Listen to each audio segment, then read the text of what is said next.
cada dia, reinventar o cotidiano a partir de diferentes temas. E alguns temas parecem tabu dentro da universidade. Esse me parece que é um deles, né? E a despeito de preconceito,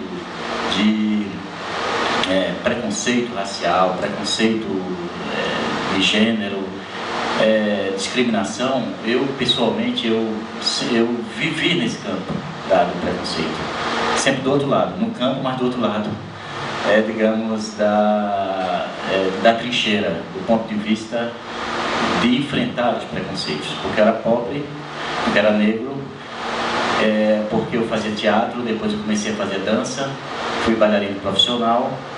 E eu digo profissional porque eu acho que todas as profissões é a única, a área da arte tem profissional e não profissional. E fui muito discriminado no bairro que eu morava, na minha família, obviamente, porque quem fazia teatro, quem dançava, ou era frango, era viado, fumava maconha, quer dizer, era qualquer coisa, menos um ser humano. Então, eu sempre vivi não lutando contra o preconceito. Eu nunca fui, sabe quem, né? Aquela pessoa que lutava contra o preconceito. Eu sempre espreitei o preconceito. Espreitar no sentido de observar quem me discriminava. E nesse olhar discriminatório sobre mim, eu sempre tentei encontrar as divergências ou as tensões sobre esse olhar. E também o que eu posso fazer com aquilo que esse olhar quer que eu seja, ou quer que eu tenha. Parece um divã, mas fui eventualmente algumas vezes ao divã para tratar até outros assuntos. Mas esse em particular, eu sempre tentei encontrar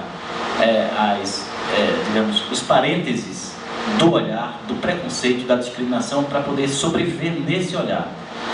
E aí eu pensava de fazer psicologia. Na verdade eu fui auxiliar de enfermagem numa época, então só 6 meses até estagiei e tal. Mas eu pensava em fazer faculdade de psicologia e fui fazer educação física. Na mais da metade do curso, aí eu iniciei a psicologia e não parei. E parei o curso. Mas a própria área da educação física também é uma área discriminada entre todos os intelectuais, todos aqueles que vivem, né, no mundo acadêmico. O intelectual da educação física, ou o professor da educação física, ele também é discriminado. Então parece que eu sempre busquei esse caminho do preconceito, da discriminação, mas não para fazer um grande enfrentamento. E aí, curiosamente, eu estou numa pró-reitoria de extensão, que também é menos visível, tem menos visibilidade, menos recursos, menos prestígio. Só que agora mudou tudo, porque, modesta parte, é a pró-reitoria que tem mais visibilidade dentro da Universidade Federal de Pernambuco. A que tem mais visibilidade. A que você pegar qualquer indicador de avaliação, é que está no topo da avaliação. Eu estou dizendo aqui porque eu estou me sentindo muito à vontade para dizer o que eu estou dizendo aqui, tá? Porque eu tento, assim, medir as palavras em alguns momentos não é para me confundir, porque eu já sei, porque quem sabe onde quer chegar, né? Não tem problema, não pega qualquer caminho, pega só aquele caminho. Mas aqui, como nós estamos à vontade, eu estou dizendo com muita tranquilidade que a pró-reitoria de extensão é que historicamente em todas as universidades é aquela que tem menos visibilidade, menos prestígio. Aqui na UFPE é totalmente contrário. Então, eu olhando pelo prisma da minha história de vida, eu entendo perfeitamente porque a Proeste está nesse patamar. Eu entendo. Porque comigo sempre foi assim, não vai ser diferente eu estando numa gestão, numa pró-reitoria como essa. Não é verdade? Então, isso é uma coisa. Um outro detalhe é de que eu li um livro, aliás, um autor, que é Evelyn Goffman, Representações do Eu na Vida Cotidiana, e depois da leitura desse livro, as coisas ficaram muito mais, digamos, muito menos tensas para mim. Porque eu entendi que boa parte da discriminação, do preconceito, ou do estigma social, nós incorporamos boa parte desse estigma e muitas vezes nós sucumbimos com esse estigma do ser negro, do ser pobre, não é? Aqui na universidade mesmo, quando eu cheguei em 2000, 2001, numa reunião do departamento, um colega meu disse: eu não entendo como você é negro, pobre, careca e é doutor. Eu não entendo por que isso. Ou seja, aí você vai ter que dizer o que para esse colega? Você não tem o que dizer. Você tem que olhar para ele profundamente e dizer: que pena que eu estou diante de uma colocação como essa. Mas eu tive que ajudá-lo a superar tudo isso, porque eu continuei sendo doutor, estou na Universidade Federal de Pernambuco, agora estou pró-reitor, faço uma série de coisas, enfim, ele que está sofrendo, eu não estou, ele que está sofrendo. Então todos aqueles que de alguma forma têm passado por preconceito, discriminação, estigmas, não incorporem isso como você seja a última pessoa no universo, do ponto de vista da degradação humana. Muito pelo contrário, tente reverter isso dizendo que você é um ser humano, não é? Você é um ser humano, e ajude aquele que te discrimina a não discriminar mais. Eu acho que é um dos grandes ensinamentos da vida. Ao mesmo tempo que você tem que ter um caminho, sabe, querido? Ter o caminho. Eu acho que o que perturba é porque a maioria das vezes a gente não tem um caminho que seguir. Você não sabe aonde quer chegar. E aí fica tenso mesmo. Gera essa confusão na cabeça das pessoas, né? Na sua própria cabeça. Então, quando você sabe onde quer chegar, você escolhe o caminho e com muita firmeza, com tranquilidade, com sabedoria, com compaixão, e a compaixão por aquele que te discrimina. Nós temos que inverter o jogo, mas a regra infelizmente é a mesma, mas temos que inverter o jogo. Então eu fico muito tranquilo em vários ambientes, eu digo com certa, tranquilidade, embora as pessoas que me escutam às vezes ficam tensas, quando eu digo: eu fui bailarino, trabalhei, eu sustentei minha família assim, eu paguei uma faculdade privada no Rio de Janeiro com dança, eu dançava semi-nu. Eu não fui nem mais nem menos ser humano por isso. Simplesmente era a minha forma de ganhar o dinheiro, era o meu trabalho. Era a minha expressão plena, mas era o meu trabalho sobretudo. E dancei no Teatro Santa Isabel, eram 20 homens dançando no Balé Primitivo de Arte Negra de Pernambuco. E foi uma fase importantíssima da minha vida. Aliás, hoje eu estou aqui na universidade porque eu fiz esse trabalho de dança. Porque se eu tivesse feito esse trabalho, eu não estaria na universidade. Porque foi esse trabalho que me levou para a universidade, me trouxe para a universidade. Porque foi uma pessoa que disse: você tem que fazer um curso superior. Faça a educação física que você vai se dar bem. E eu nem gostava da educação física. Eu odiava isso. Eu odiava a educação física. Mas a pessoa tinha razão. E eu aprendi a gostar da educação física. E com certeza, se eu tivesse feito esse caminho, talvez eu não estivesse aqui. Até porque era o curso que melhor se adequava naquele momento ao que eu já havia fazendo, que eu estava fazendo, da dança especialmente.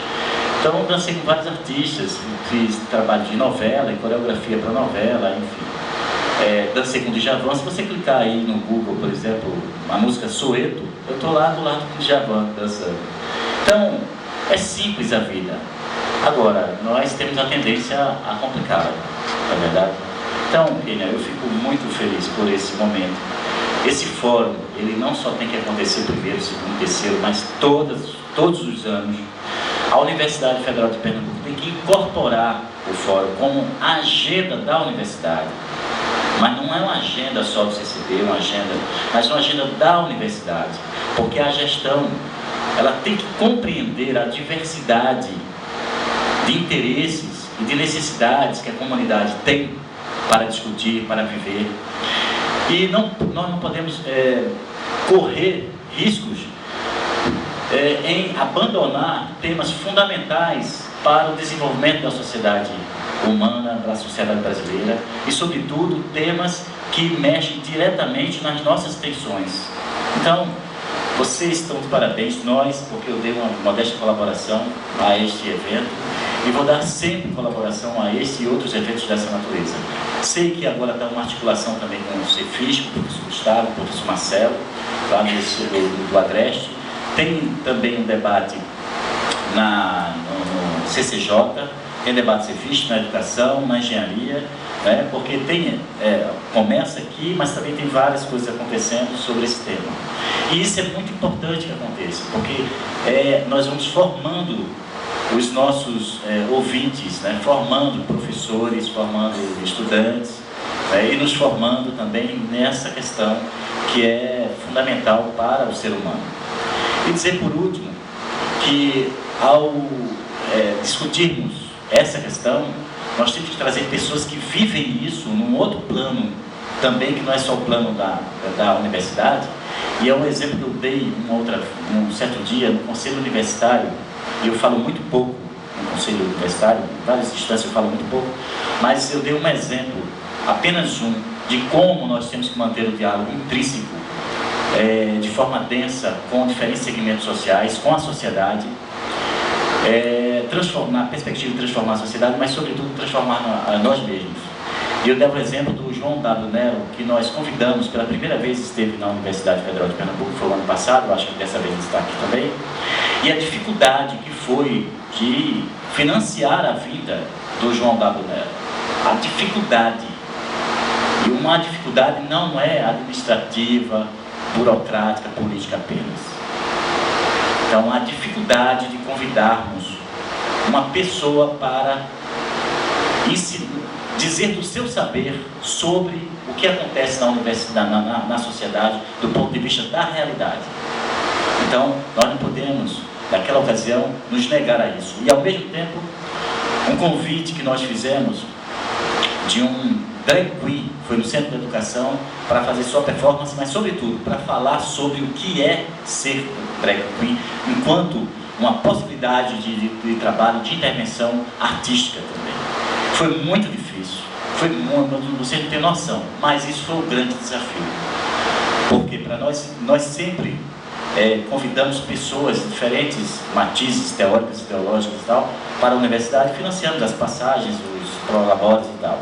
E porque para essas pessoas a situação deveria ser diferente. Então, nós tivemos que bancar isso e vamos fazer isso sempre. Já começamos agora, fica mais fácil, todos entendem que a universidade tem que ser aberta mesmo para todos, e todos nós, brasileiros, sustentamos a universidade pública brasileira, e é para esse público que nós temos que trabalhar intransigentemente para que todos nós estejamos aqui representados numa universidade como a nossa. Muito obrigado.